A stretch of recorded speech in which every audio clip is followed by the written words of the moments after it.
Myanmar में आए भीषण भूकंप के बाद भारी तबाही मची। लोगों के लाशें इधर उधर पड़े हुए हैं। इस बीच एक बड़ा खुलासा हुआ है। म्यांमार में शुक्रवार को आए भूकंप की वजह से नमाज पढ़ रहे 700 से ज्यादा लोग मारे गए। इसके अलावा 60 से ज्यादा मस्जिदें भी तबाह हो गई। इस तबाही में मरने वाली संख्या चौथे दिन बढ़कर 1700 से ज्यादा हो गई है। म्यांमार की सेना ने खुद इस बात की जानकारी दी। सैन्य सरकार के प्रवक्ता ने बताया कि 3400 से ज्यादा लोग घायल हैं, जबकि 300 से ज्यादा लोग अभी भी लापता हैं।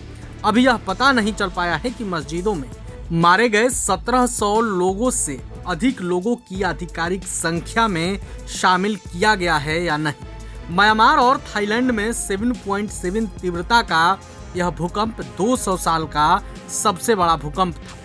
एक जियोलॉजिस्ट के हवाले से बताया गया कि इस भूकंप का असर 334 एटॉमिक बम में ब्लास्ट के बराबर था। मौत का आंकड़ा 10,000 से ज्यादा हो सकता है।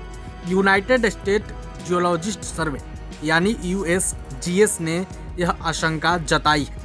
विदेश मंत्री एस जयशंकर ने बताया कि भारतीय नौसेना के जहाज INS सतपुड़ा और INS सावित्री ब्रह्म ऑपरेशन के तहत 30 टन रिलीफ सामग्री म्यांमार के यांगून बंदरगाह भेज दिए गए हैं। इसके अलावा 118 सदस्यीय फील्ड हॉस्पिटल यूनिट आगरा से म्यांमार के मांडले शहर पहुंच चुके हैं।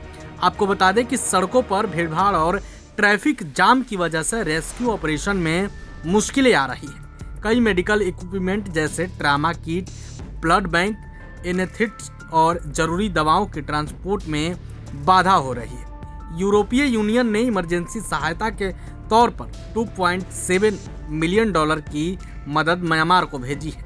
आपको बता दें कि तबाही का मंजर इतना खतरनाक था कि कई एयरपोर्ट भी ध्वस्त हो गए हैं। कई बिल्डिंगें जमींदोज हो गई।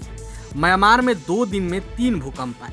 पहला भूकंप 28 मार्च को सुबह 7.7 तीव्रता का, दूसरा 28 मार्च की ही रात 11:56 पर 4.2 तीव्रता का और तीसरा भूकंप 29 मार्च को दोपहर 3:30 बजे 5.1 की तीव्रता का आया।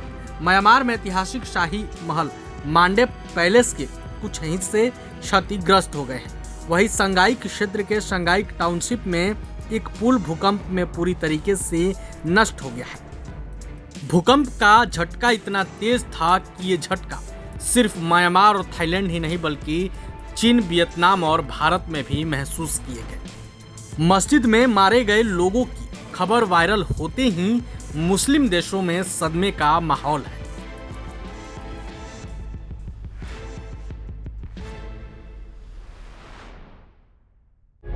प्रभातखबर.com, विश्वास वही, रफ्तार नहीं।